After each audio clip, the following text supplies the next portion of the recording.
आज की कहानी सुना उससे पहले पता नहीं कई बार कई अजीब अजीब कहानियाँ मुझे सुनने को मिलती हैं, फिर आपको सुनानी भी पड़ती है। और इस सुनने सुनाने के बीच में सोचता हूँ कि हो क्या आजकल, हो क्या गया बल्कि, और लोग कैसे कर लेते हैं। अलीगढ़ से एक कहानी सामने आई। अलीगढ़ में एक लड़के और लड़की की शादी फिक्स हुई, दोनों के घर वालों की मर्जी से।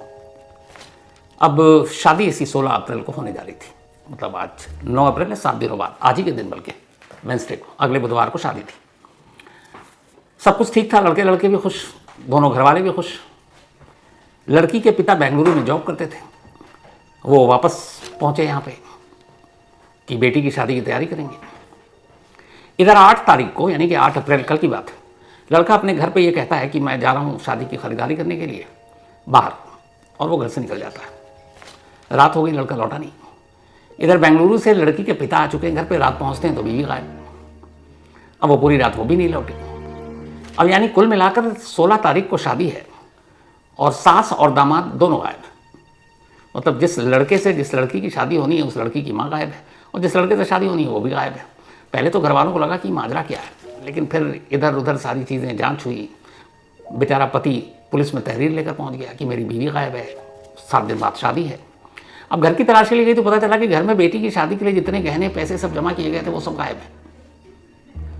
इसके बाद जो तफ्तीश हुई और जो कहानी सामने निकल कर आई और पुलिस ने जब जांच की तो मतलब क्या कहें इस कहानी पे। कहानी ये थी कि जिस लड़की से शादी होनी थी, दूल्हे को उस लड़की नहीं बल्कि उस लड़की के माँ पर दिल आ गया और वो अपने होने वाली सास के साथ भाग गया। जब मोबाइल के कॉल डिटेल रिकॉर्ड और बाकी चीज़ें खंगाली गई तो पता चला कि 20-20 घंटे एक दिन में दामाद और सास दोनों बातें क्या करते थे। ये भी पता चला कि जिस मोबाइल से बातें होती थी सास ने अपने दामाद को खरीद कर दी थी और दोनों में इश्क हो गया। इसके बाद इससे पहले कि 16 तारीख को शादी होती, 8 तारीख को दामाद अपनी सास के साथ ये कहें कि सास अपने दामाद को लेकर रफू चक्कर हो गई। अब दोनों पता नहीं कहाँ हैं, दोनों घर वाले परेशान, अब शादी क्या ही होगी। लेकिन घर में हालत ये हो गई कि एक एक पाई जो घर में रखा था और गहने सब लेकर चले गए। जिस लड़की की शादी उस लड़की ने बेचारी ने मीडिया वालों के सामने कहा कि हमारे पास तो खाना खाने के लिए भी पैसे नहीं बचे, सब माँ लेकर चली गई है। तो अब सोचिए क्या हो रहा है कि दामाद सास के साथ भाग रहे हैं, सास दामाद को लेकर भाग रहा है। बेटी की बेचारी शादी है, उसका क्या किया जाए और किसी को कुछ पता नहीं। उधर पति की हालत ख़राब कि उसकी पत्नी अपने होने वाले दामाद को लेकर चली गई है। एक कहानी तो ये थी। एक दूसरी कहानी आई आगरा से। शबनम नाम की एक महिला की कहानी है ये। उसकी पहली शादी कामयाब नहीं हुई तो उसने दूसरी शादी की, दूसरी शादी से उसके 3 बच्चे हुए। इसके बाद अचानक शबनम का दिल 12वीं क्लास में पढ़ने वाले एक लड़के पर आ गया। दोनों के बीच खूब रोमांस हुआ और अब पता ये चला कि शबनम 12वीं क्लास के उस बच्चे के साथ, उस लड़के के साथ भाग गई और अपने 3 बच्चे अपने पति के पास छोड़ गई है। तो कैसी कैसी कहानियां सामने आ रही हैं, इसके बारे में क्या ही बोला जाए। खैर, अब आते हैं आज की अपनी कहानी पर। जो नेटफ्लिक्स पे सीरीज आई थी मनी हाइस्ट, हम सब ने देखी, हम सब उसके फ़ैन हैं। प्रोफेसर का जो किरदार है उसमें चोरी की जो एक बारीकियों को समझाया गया, कैसे क्लासेस ली गई, बाकायदा पूरी टीम बनाई गई, मतलब सालों की मेहनत। और स्पेनिश सीरियल था लेकिन पूरी दुनिया में सुपर डुपर हिट। इस एक सीरियल ने नेटफ्लिक्स के रेवेन्यू को कहाँ से कहाँ पहुँचा दिया। इस फिल्म ने बहुत सारे लोगों को आइडिया दिया। ऐसी आइडिया एक मिला कर्नाटक के रहने वाले एक शख्स को, और इस शख्स का नाम है विजय कुमार। विजय कुमार कर्नाटक के दावणगेरे इलाके का रहने वाला एक लड़का एक बेकरी चलाता था। अचानक इसे पता चला कि सरकार की बहुत सारी स्कीम है जो मेक इन इंडिया के तहत लोगों को लोन दे रही है। तो विजय कुमार ने भी स्टेट बैंक ऑफ इंडिया यानी SBI में लोन के लिए अप्लाई कर दिया। लेकिन जो उसका क्रेडिट स्कोर था आजकल जो आता है, उस क्रेडिट स्कोर में उसका स्कोर बहुत कम था। उसकी वजह से ये था कि वो 15 लाख के लोन का हकदार नहीं है। बैंक ने रिजेक्ट कर दिया उसकी एप्लीकेशन को, उसे बड़ा धक्का लगा। फिर उसने अपने बड़े भाई के नाम पर दोबारा बैंक में अर्जी दी उसी 15 लाख के लोन को लिए। बड़ा भाई भी तैयार हो गया कि भाई का बिजनेस चल पड़ेगा, लेकिन इत्तेफाक से बड़े भाई का भी क्रेडिट स्कोर कम, SBI ने लोन देने से मना कर दिया। फिर से फॉर्म रिजेक्ट।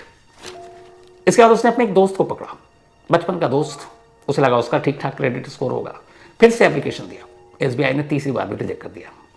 इसके बाद उसने अपने कुछ रिश्तेदारों को पकड़ा, रिश्तेदारों के जरिए अप्लाई किया। कुल 5 बार अलग अलग नामों से अलग अलग लोगों के जरिए लीगली तरीके से उसने उस बैंक में लोन के लिए अर्जी दी। 15 लाख चाहिए था और बेकरी का बिजनेस करने के लिए। लेकिन इत्तेफाक से या उसकी बदनसीबी कहें कि बैंक ने हर अर्जी को खारिज कर दिया और उसको लोन देने से मना कर दिया। जब एक एक कर सारे रिजेक्शन उसके सामने आते गए तो विजय कुमार को बहुत गुस्सा आया। उसे लगा कि मैं ईमानदारी से अपना काम करना चाहता हूँ, बेकरी के बिजनेस को आगे बढ़ाना चाहता हूँ, बैंक लोन नहीं दे रहा, बार बार रिजेक्ट कर रहा है, मैं क्या करूँ। उसे उस वक्त उस बैंक के मुलाजिमों, उस बैंक के मैनेजर और उस बैंक के लोगों पर इतना गुस्सा आया कि उसने कहा कि इस बैंक को सबक सिखाऊंगा, और बस वहीं से उसने प्लानिंग करनी शुरू कर दी। अब बैंक से बदला लेने का तो विजय ठान चुका, लेकिन बदला ले कैसे, अब इसकी प्लानिंग शुरू हुई। अकेले उसके बूते की बात थी नहीं, तो उसने अपने कुछ जिगरी दोस्तों को साथ मिलाया। एक एक कर दोस्त जुड़ते गए और 6 दोस्तों की एक टीम तैयार हुई। इनमें से 3 तमिलनाडु के थे और 3 कर्नाटक के। विजय ने बताया कि यार बदला लेना, हम जैसे बहुत सारे लोग हैं जिनका बैंक वाले लोन रिजेक्ट कर देते हैं, तो इनको सबक सिखाना है, तो हुआ करेंगे क्या। तो उसने कहा इस बैंक के लॉकर में लोगों के सोना रखे रहते हैं जो गिरवी देते हैं या कई, तो अगर उन सोना को हम लोग उड़ा लें तो माला माल हो जाएंगे। बाकी के 5 दोस्तों के भी पैसे की ज़रूरत थी, वो सारी टीम में शामिल हो गए, लेकिन हुआ कि कैसे करना है। इत्तेफाक से उनमें से एक दोस्त ने वही मनी आइस्ट सीरियल देख रखा था नेटफ्लिक्स पे। उसने कहा कि सेम बैंक से सोना चुराने का एक मामला था और वो कहानी है, बड़ी पॉपुलर है, वहाँ से चलो कुछ आइडिया लेते हैं। अब सारे दोस्तों ने मिलकर वो सीरियल देखनी शुरू की। 1, 2, 3, 4, 5, 10, 15 बार उन्होंने ये सीरीज देखी पूरी नेटफ्लिक्स पर। एक एक चीज़ को जहाँ जहाँ उन्हें लगा कि कुछ ज़रूरत पड़ेगी फिर उसको रिवाइंड किया, फिर देखा। और इस सीरीज़ को देखने के बाद फिर उन्होंने अपनी अब साजिश का नेक्स्ट स्टेज उस पर अमल करना शुरू किया। इन्होंने कहा कि हमें छोटी छोटी चीज़ों की जानकारी रखनी होगी और उसके लिए हर 6 के ज़िम्मे जो काम आएगा वो बांटना होगा। तो ये हुआ कि इसके लिए मीटिंग भी होगी, क्या करें। तो ये इतने प्रभावित थे इस मनी आइस्ट से कि उन्होंने कहा कि प्रोफेसर ने एक ख़ास जगह पर सबके साथ मीटिंग की, हम भी एक ख़ास जगह को चुनेंगे और हमारे अंदर एक इंस्पिरेशन भी आएगा, तो एक काम करते हैं, वहीं छोटा सा वो कस्बा, वहाँ एक स्कूल सरकारी, दोपहर के बाद स्कूल में सन्नाटा। उन्होंने कहा ये स्कूल हमारा मीटिंग पॉइंट होगा। अब वो लोग बैठते स्कूल में, हर शाम को आते, 6 के 6 मिलते और प्लानिंग बनाते। हर एक के हिस्से में काम बांटा गया। इसके बाद ये हुआ कि अब बैंक की रेकी करनी है। इन्होंने बैंक की रेकी करनी शुरू की। सुबह कितनी भीड़ होती है, दोपहर को कितनी होती है, शाम को कितनी होती है, हॉलीडे में क्या सिचुएशन होता है, वीकेंड पे क्या होता है, सबसे ज़्यादा रश कौन से दिन में होता है, बैंक के स्टाफ की मूवमेंट क्या है, कुल कितने स्टाफ हैं, सिक्योरिटी गार्ड कितने हैं, और बैंक के अंदर का पूरा नक्शा क्या है। ये सारी जानकारी एक एक कर हासिल की। फिर ये हुआ कि इस बैंक में एक लॉकर लेना है। कुछ सोना विजय ने अपना जाकर उस बैंक के लॉकर में भी रख दिया, बाकायदा वहाँ का उसने अकाउंट खोला और अपने गोल्ड रख दिए। इसके बाद उनके 1-2 साथी ने और ने वहाँ बैंक में अकाउंट खोला। अब अकाउंट खोलने के बाद वो अक्सर हर हफ्ते बैंक चले जाते, बैंक के अंदर के सारे मूवमेंट पर नज़र रखते।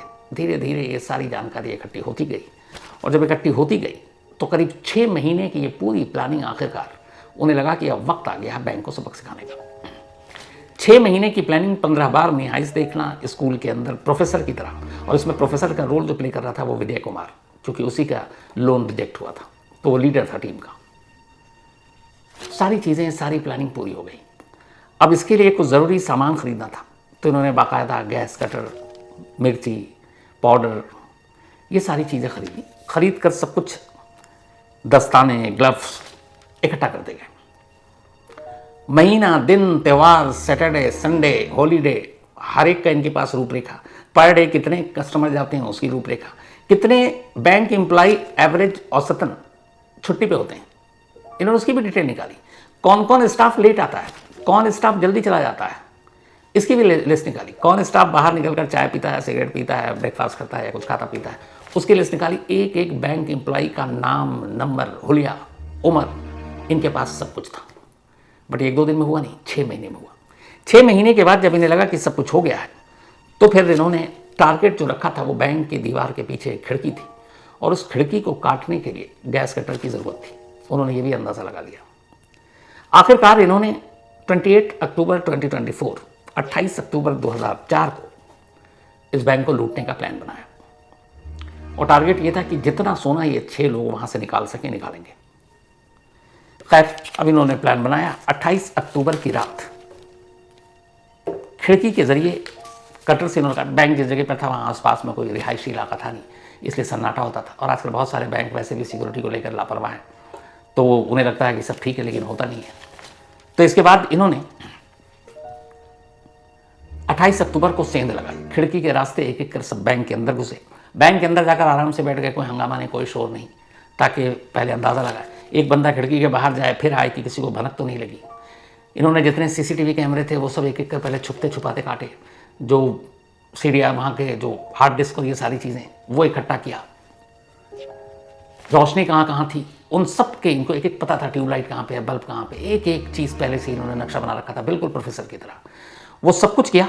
उसके बाद 28 अक्टूबर की रात बड़ी तसल्ली से अंदर गए, गैस कटर के साथ अपनी उंगलियों के फिंगरप्रिंट्स न छोड़ें तो दस्ताने ग्लव्स सब पहने हुए हैं, और CCTV का पहले इन्होंने सब बंटाधार कर दिया। अब इन्होंने लॉकर काटने शुरू किए। जब सारे लॉकर काटे तो पहले था कि कम, लेकिन बाद में पता चला कि 17.7 kg 17 किलो 700 ग्राम सोना जो लोगों ने रखा हुआ था उस बैंक के अंदर, स्टेट बैंक के लॉकर में, उन्होंने सारे लॉकर तोड़कर उन सोना को निकाला, थैले में भरा और उसी खिड़की के रास्ते निकल गए।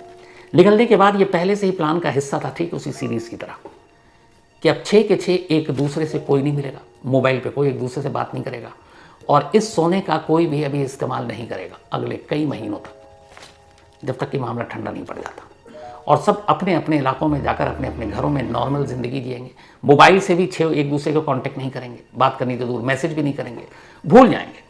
ये भी कि अगर कोई एक पकड़ा गया तो वो मैसेज देगा किसी तरह से गुपचुप कहीं और तरीके से, तो बाकी के 5 अलर्ट हो जाए। अब ये भी प्लान था कि भाई गोल्ड कहाँ रखा जाए, तो उसकी जिम्मेदारी ली विजय ने कि मैं इसको संभाल कर रखूँगा। चूँकि 6 दोस्त थे, भरोसा भी किया। उसने पहले कुछ दिनों तक अपनी गाड़ी की डिक्की में रखा, फिर उसके घर के पास एक जंगल था, जंगल में गया, जंगल में एक गड्ढा खोदा, गड्ढे में जाकर गोल्ड रख दिया और सोना रखकर ये लोग भूल गए। अक्टूबर में इन्होंने चोरी की थी, भूल गए। नवंबर, दिसंबर, जनवरी सब कुछ बीतता रहा। उसके बाद इधर बैंक की इन्वेस्टिगेशन शुरू हुई। बैंक के अंदर जो कुछ हुआ पुलिस को भनक भी नहीं है। तो जब काफ़ी वक्त बीत गया तो अब इन 6 के 6 को लगा कि वो वक्त आ गया जो टाइमिंग थी, कम से कम 4 महीने तक कोई मुंह नहीं खोलेगा, सब खामोश। 4 महीने बीत गए। अब ये हुआ कि वो वक्त आ गया है, जो कमाया है चलो उसको खर्च करते हैं। आपस में भाई लोगों ने गोल्ड बांटे, सभी ने अपने अपने रिश्तेदारों को थोड़े थोड़े गोल्ड देकर बैंक में अलग अलग शहरों में, अलग अलग डिस्ट्रिक्ट में कहा जमा करा दो। इतने भी नहीं कि शक हो जाए। कुछ गोल्ड बेचे जाकर दूसरे शहरों में, दूसरे इलाकों में, उनसे प्लॉट खरीदा, ज़मीन खरीदा, मकान खरीदा, गाड़ी खरीदी, और सब जिंदगी ठीक चल रही थी। लेकिन इत्तेफाक से जब इन्होंने ये चोरी की थी, पुलिस तफ्तीश में लगी हुई थी। इन 6 के 6 में से एक के पास मोबाइल था इमरजेंसी के लिए। उस एक मोबाइल के CDR डेटा से पुलिस को पहला सुराग मिला, लेकिन मोबाइल स्विच ऑफ, नंबर इनका था नहीं, इसलिए उनको बहुत वक्त लगा। लेकिन खैर, उसी एक मोबाइल और उसके अलावा कोई सुराग था नहीं पुलिस को। पुलिस भी चोरों की तरह ही शांति से बैठी रही कि कभी तो इस मोबाइल का कुछ राज खुलेगा। 4 महीने के बाद जब चोर लापरवाह हुए तो इत्तेफाक से वो मोबाइल भी ऑन हो गया, और जैसे ही मोबाइल ऑन हुआ पुलिस उस मोबाइल पर 24/7 नजर रखी हुई थी। उनमें से एक चोर के पास वो मोबाइल था, पुलिस उस तक पहुंचती है और आखिरकार उसका नाम था परमानंद, 30 साल का। पुलिस उसे पकड़ती है, लाती है, और उसके बाद उसकी अच्छी खासी खातिर करती है। तकलीफ सह नहीं पाता, उगल देता है। इसके बाद एक एक कर पुलिस बाकी 6 तक पहुंचती है। जो बचा कुचा सोना अभी भी उन्होंने रखा हुआ था, क्योंकि उनको इतनी जल्दी बेचना नहीं था। 17 मतलब लगभग 18 किलो। उनमें से कुछ किलो तो इन लोगों ने इधर उधर बेच के अपनी प्रॉपर्टी, ज़मीन, गाड़ी सब खरीद लिया, बैंक में भी जमा करा दिया। अब धीरे धीरे करके पुलिस उनके हिसाब से बताए हुए जगह से गोल्ड को कलेक्ट करती जा रही है, और जो बाकी चीज़ें उन्होंने खरीदी है उसकी जब्ती की कोशिश कर रही है। और इस तरीके से एक बैंक से बदला लेने की जो पूरी प्लानिंग बनाई गई थी, फुल प्रूफ प्लानिंग तो थी, क्योंकि 4 महीने तक पुलिस को चकमा देना अपने आप में एक बड़ी जीत थी। लेकिन वही एक टेक्नोलॉजी आखिर में उनकी पूरी साजिश पर पानी फेर गया, और इस तरीके से उनका भांडा फूट गया। तो ये थी आज की कहानी।